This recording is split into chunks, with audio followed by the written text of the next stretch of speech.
Hello people, ఎలా ఉన్నారు? And అందరికీ వెల్కమ్. ఈరోజు మనం మాట్లాడుకునే టాపిక్ ఏంటంటే పార్ట్ 2 మూవీస్‌కి ఎందుకంత కలెక్షన్ అనేది ఎక్కువ వస్తుందో ఈ వీడియోలో మనం మాట్లాడుకుందాం. మన టాలీవుడ్‌లో అన్ని పార్ట్ 2లు కలిపి హైయెస్ట్ గ్రాస్ తీసుకొచ్చింది 1 బాహుబలి అని ఆబ్వియస్‌లీ చెప్పుకోవాల్సిందే. 2 పుష్ప. పుష్ప ఎంత కలెక్ట్ చేసినా కూడా బాహుబలియే ఫస్ట్ కలెక్ట్ చేసింది కాబట్టి దాన్ని మనం కన్సిడర్ చేసుకుంటున్నాం. ఇక్కడ మనకి ఒక పార్ట్ 1 మీన్స్ ఒక మూవీ రిలీజ్ అయ్యే కన్నా దాని మూవీకొచ్చే సీక్వెల్‌కి హైప్ అనేది చాలా ఎక్కువుంటది. అదే గాక కలెక్షన్ పరంగా గానీ, టాక్ పరంగా గానీ, ఎక్స్‌పెక్టేషన్స్ పరంగా గానీ పార్ట్ 2దే పైచేయి అని చెప్పుకోవచ్చు. ఎందుకంటారా? మన వాళ్ళు ఒక్కొక్క మూవీలో ఒక్కొక్క క్యారెక్టర్‌కి సింక్ అయిపోయి, మన డైరెక్టర్స్ కూడా అక్కడ ఒక సస్పెన్స్‌ని క్రియేట్ చేస్తారు. నెక్స్ట్ ఏమవుతదా అన్నట్లు. దాన్ని మన వాళ్ళు క్యాచ్ చేసుకొని, దాన్నే ఫిగర్ ఔట్ చేసుకొని, నెక్స్ట్ ఏమవుతుందా అనే దాని ప్రకారమే దానికి అటాచ్ అయ్యి ఉంటారు. సో, ఆ క్యూరియాసిటీని అండ్ ఆ మైండ్ సెట్‌ని అలాగా ఫిక్స్ చేయటం వల్ల నెక్స్ట్ వచ్చే మూవీస్ చూడాలి, ఏం జరుగుతుందో చూడాలనే హైప్‌తో ఆ కలెక్షన్స్ కానీ, ఆ ఇంట్రెస్ట్ గానీ డబుల్ అవుతది. సపోజ్ మనం 'బాహుబలి' థియరీనే చూద్దాం. ఒక్కొక్కళ్ళు ఒక్కొక్క క్యారెక్టర్‌కి సింక్ అయిపోయారు. ఒకళ్ళు స్టోరీకి, లేకపోతే ఇంకొకళ్ళు ఆ కోటలకి అండ్ ఆ ఎలివేషన్‌కి. టు బీ ఫ్రాంక్ మనం ఇంకా మాట్లాడుకోవాలంటే 'మాహిష్మతి రాజ్యం' గురించి. అక్కడ అందరూ కనెక్ట్ అయిపోయారు. అండ్ కట్టప్ప. అంత కట్టుబానిసైన కట్టప్ప ఎందుకు బాహుబలిని చంపాల్సొచ్చింది?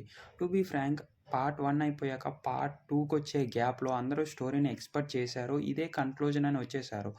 స్టోరీ తెలిసినా కూడా ఎందుకెళ్లారంటే ఆ విజువల్ వండర్‌ని ఎక్స్‌పీరియన్స్ చేయాలి కాబట్టి. పార్ట్ 1లో వాళ్ళకి కట్టప్పే కాదు, టు బీ ఫ్రాంక్ బల్లాల దేవైనా అవ్వచ్చు, లేకపోతే బాహుబలి అయినా అవ్వచ్చు. ఒక క్యారెక్టర్‌ని చాలా అడాప్ట్ చేసుకుంటారు. వాళ్ళలో వాళ్ళు దాన్ని చూసుకుంటారు. సో, పార్ట్ 2లో కూడా అసలు ఏం జరుగుతుంది? ఎలా జరుగుతుంది? అనేది తీసుకొచ్చే ప్రాసెస్‌లో వీళ్ళు మళ్ళీ పార్ట్ 2కి సింక్ అయిపోతారు. సింక్ అంటే అలా ఇలా సింక్ కాదు. హైప్ అనేది టూ మచ్ హైలో ఉంటది.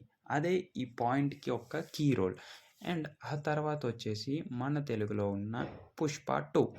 పార్ట్ 1లో హీరో తన ఫాదర్ లేకపోకుండా అవమానాలన్నీ ఎదుర్కొని అంత ఎత్తుకి ఎలా ఎదిగారో, లైక్ ఓన్ ఫ్యామిలీ వదిలేసినా కూడా అతనుకంటూ ఒక ఫ్యామిలీ క్రియేట్ చేసుకున్నాడు కదా! అది కామన్ పీపుల్‌కి సాధ్యమేగా. ఒక కూలోడి కాడ్నుంచి కోటీశ్వరుడయ్యాడు కదా! అది మిడిల్ క్లాస్ వాళ్ళకి అటాచ్ అయిపోయింది. అది కాస్త నెక్స్ట్ మనం ఏం చూడాలి? నెక్స్ట్ ఏం జరుగుతుందనే క్యూరియాసిటీని ముందలకి తీసుకొచ్చారు సుకుమార్ గారు. ఇలాగే ఏ డైరెక్టర్ అన్నా చేస్తారు. ఎస్పెషల్లీ మన 'రోలెక్స్' క్యారెక్టర్ 'ఖైదీలో'. అక్కడ ఎంతమంది 'ఖైదీ' మూవీకి అటాచ్ అయిపోయారు. ఎంతమంది ఒక పాట కూడా లేకోకుండా ఒక డేలో కాకుండా నైట్ మొత్తం ఒక నైట్‌లో జరిగిన మూవీకి ఎంతమంది అటాచ్ అయిపోయారు. లాస్ట్ 2 మినిట్స్ వచ్చే 'రోలెక్స్' క్యారెక్టర్‌ని న్యూ మూవీలో చూడటానికి ఎంతమంది సిద్ధంగా ఉన్నారు. ఈ పాయింట్‌లకే నెక్స్ట్ వచ్చే పార్ట్స్ అన్నిట్లికి టూ మచ్ హైప్ పెరిగిపోతది. టూ మచ్ కలెక్షన్స్ అనేవి ఇంకా అంటే ఇంకా పెరిగిపోతాయి. ఇంకా చెప్పాలనంటే 'మార్వెల్' అసల దీనికి అడ్డే లేదు. టు బీ ఫ్రాంక్ 'అవెంజర్స్' మూవీస్‌కైతే ఎన్ని సీజన్స్ ఉన్నాయి, ఎన్ని పార్ట్స్ ఉన్నాయి. ఎండ్ గేమ్‌కొచ్చే వరకు ఒకదానికి మించి ఒకటి ఉంటది కదా! కలెక్షన్స్ కూడా ఒకదాన్ని మించి ఒకటి ఉంటది. ఒక్కొక్కళ్ళు ఒక్కొక్క పాయింట్ ఆఫ్ వ్యూలో ఒక్కొక్కళ్ళకి మూవీ నచ్చుద్ది. ఈ పాయింట్ ఆఫ్ వ్యూని క్యాచ్ చేసుకొని నెక్స్ట్ పార్ట్ సీరీస్ అనేది తీస్తూ ఉంటారు. ఇంకా టాలీవుడ్‌లో కూడా చాలా పార్ట్ సీరీస్ వస్తున్నాయి. ఎస్పెషల్లీ 'దేవర' కానీ, లేకపోతే మళ్ళీ వచ్చే 'యానిమల్' కానీ, ఇంకా ఇలాంటి మూవీస్ చాలానే ఉన్నాయి. వీళ్ళందరూ కాన్సంట్రేట్ చేసేది స్టోరీ మీద మరియు అక్కడుండే క్యారెక్టర్స్ మీద. ఒక్కొక్క క్యారెక్టర్‌ని డిజైన్ చేస్తూ ఒక్కొక్కళ్ళు ఒక్కొక్క దానికి అటాచ్ అయ్యేటట్లు చూడటమే ఈ డైరెక్టర్స్ మరియు రైటర్స్ యొక్క కీ రోల్. మీరు అబ్జర్వ్ చేసినట్టయితే ప్రతి మూవీలో కూడా కొన్ని ప్లాట్ పాయింట్స్ వదిలేసి నెక్స్ట్ దీన్ని పట్టుకొని అన్నట్లు వదిలేస్తారు. మనమేంటి దారం పట్టుకొని ముందరకు అడుగేస్తూ ఉంటాం. అంటే ఈ క్యారెక్టర్ ఏం చేసిందో ముందు ఒక ఎక్స్‌పెక్టేషన్స్‌తో, ఒక అంచనాతో మనం కన్క్లూజన్‌కొచ్చి మూవీలో మనం అనుకున్న పార్ట్ ఉందా? లేదా? అన్నట్లు చూస్తాం.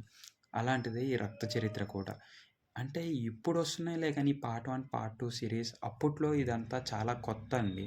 పార్ట్ 1 చూసాక పార్ట్ 2ని చూస్తారా అనే క్వెషన్ మార్క్‌ని 'ఆర్‌జీవి' గారు ముందుకు తీసుకొచ్చి 'రక్త చరిత్ర'తో చూపిచ్చారు.